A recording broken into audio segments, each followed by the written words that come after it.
Hi, my name is Dan, and I'm a teacher from Orlando, Florida. I was inspired to create this channel not only to show that teachers can have fun, but that fun and learning can go together. Along the way, I hope to answer questions and ask a few myself. In the end, life can be a great journey together.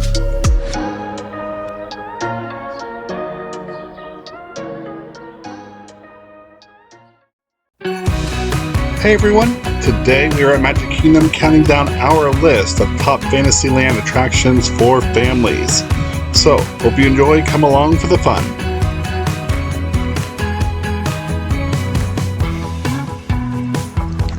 Coming in at number 10 on the list is Goofy's Barnstormer.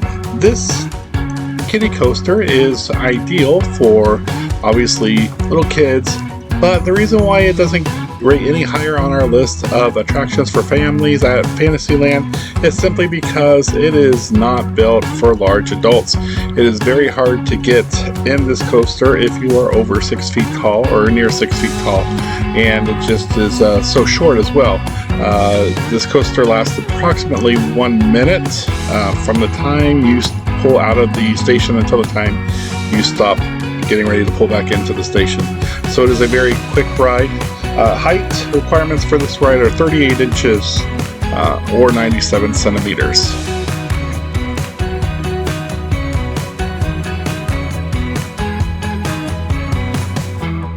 Number 9 on the list is the Mad Tea Party.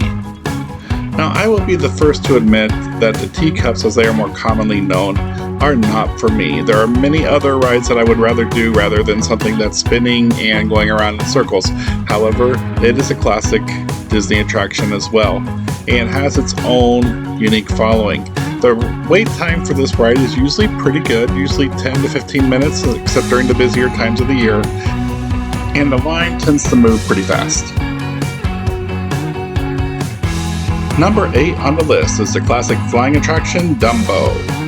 This carousel type attraction is a classic of Walt Disney World. It was recently moved in the past 10 years or so to create another carousel so that it could have double the capacity as normal. Normally this ride tends to be a longer wait ride, and the double capacity really has helped. And another interesting thing about this ride is that there is a play area where you receive a beeper when you check in for the ride. And then your kids can play inside, and then you can just wait in the air conditioned until the ride is ready for you. Unfortunately, at this time, that play area is not open, and Disney has made no announcements as to when it might be open again.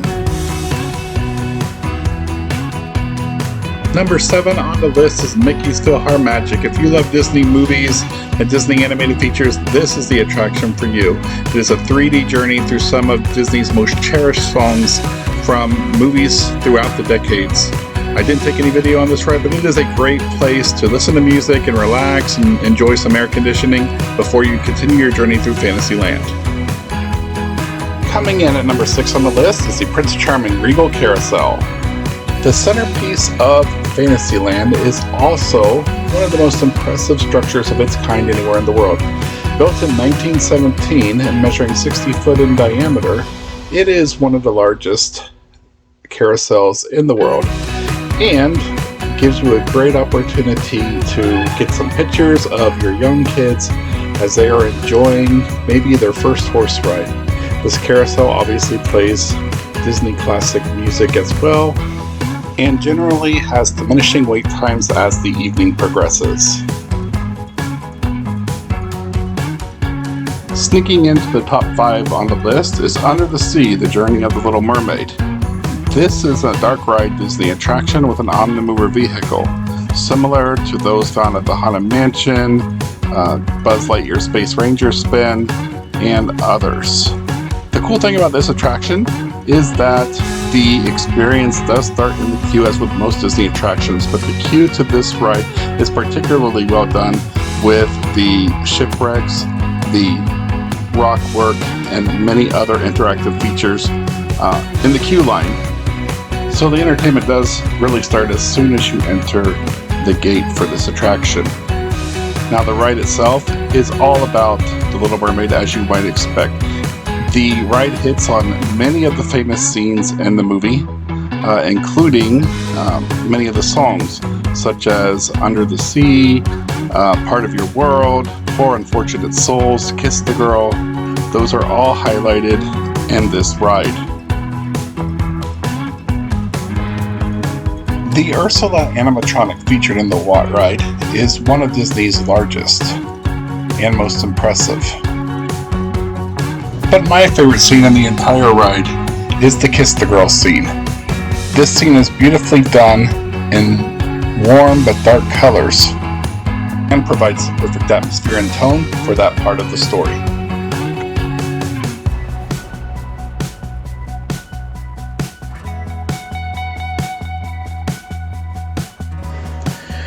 So coming in at number 4 is The Many Adventures of Winnie the Pooh. This is another classic, slow, dark ride attraction at Magic Kingdom that mainly includes an interactive queue, but at this point it is still shut down as well. Next to Winnie the Pooh is usually a character meet and greet, which is also shut down. When I was choosing number 4, I had a bit of a struggle, a bit of a decision between numbers 5 and 4, because I personally think the Little Mermaid ride is a little bit better, but The Many Adventures of Winnie the Pooh is based on a classic character that many people know and many children still adore. Along the ride, you're going to meet some of your favorites like Tigger, Pooh, Owl, Rabbit, Piglet, and Roo. The storyline of the ride is that you actually go through one of Pooh's nightmares and come out the other end. The ride takes about a minute and a half to get through completely, and wait times are usually 35 to 40 minutes consistently, and the queue is all outside, so keep that in mind as you go through this ride.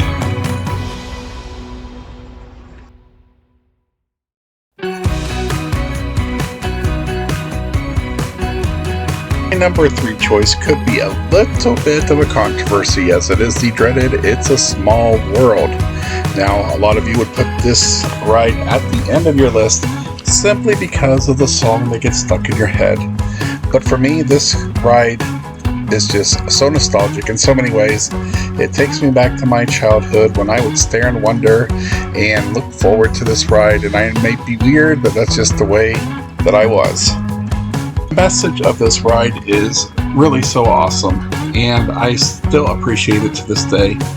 Even though sometimes we might think of it as unattainable, the whole idea that we all as a human race and as a species have more in common than we have as differences is such an important lesson that needs to be addressed and taught to our children. And this ride does that in a very visual way, letting us see that, hey, we may look a little different, we may have different customs, we may have different life experiences, but in general, we all have a great community of togetherness. One of the things that really impresses me in this ride are just the amount of suns and how the suns are depicted in each room. So a lot of people may not notice that at first. It's kind of one of those little detail things, but when you're going through It's a Small World, really look at that and see how different cultures may depict the sun. It's very interesting the way they did it in this ride. So, as with most Fantasyland rides, this ride has wait times that tend to back up in the afternoon, so please be aware of that. And that line tends to back up outside into the elements during the middle of the day, the hottest times. So even though Disney has added sunshades to many attractions, it can still get quite toasty in the afternoons.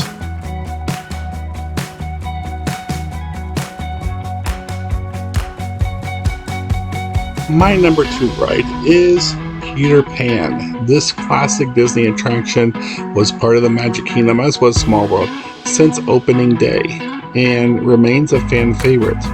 Now there's a couple things you need to understand about this line. Up until my number 1 attraction in Fantasyland, this was the longest wait time in Magic Kingdom, or at least in Fantasyland.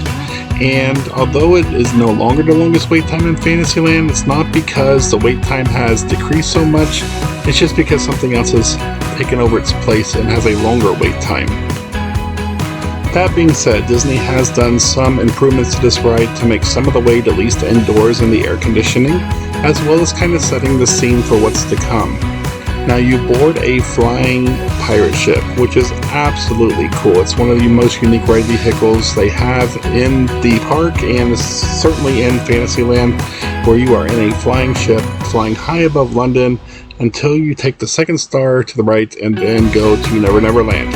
In Never Never Land, you fight pirates, or you at least see pirates being fought by Peter Pan and the Lost Boys, and you see Captain Hook get his just rewards in the end.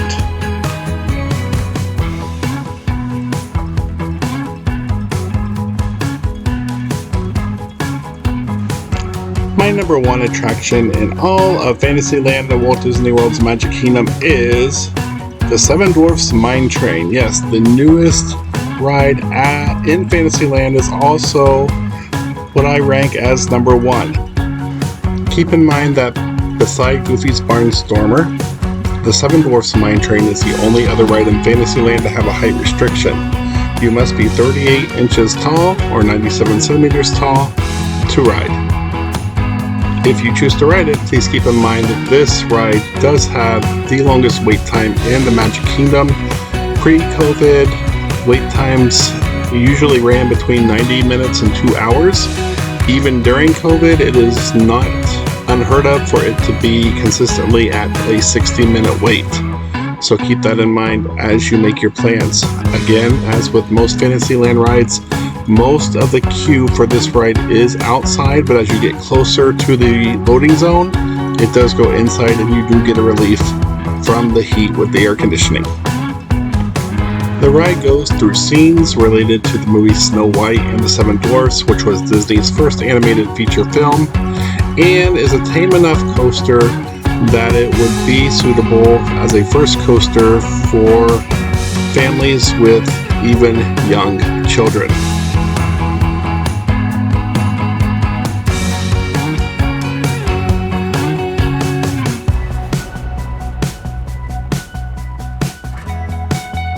Just as a quick aside, there are 2 major character meet and greets in Fantasyland that are not open at the present time. This includes Princess Fairy Tale Hall, where, as the name suggests, you can meet a lot of the princesses, and Enchanted Tales with Belle, where you can meet Belle and other characters related to Beauty and the Beast. Disney has not yet given an official word as to when those attractions may reopen. So guys, tell me how you would rank each of these Fantasyland rides in the comments, and as always, like this video, subscribe to my channel please for more great content. More content will be coming out in just a few days.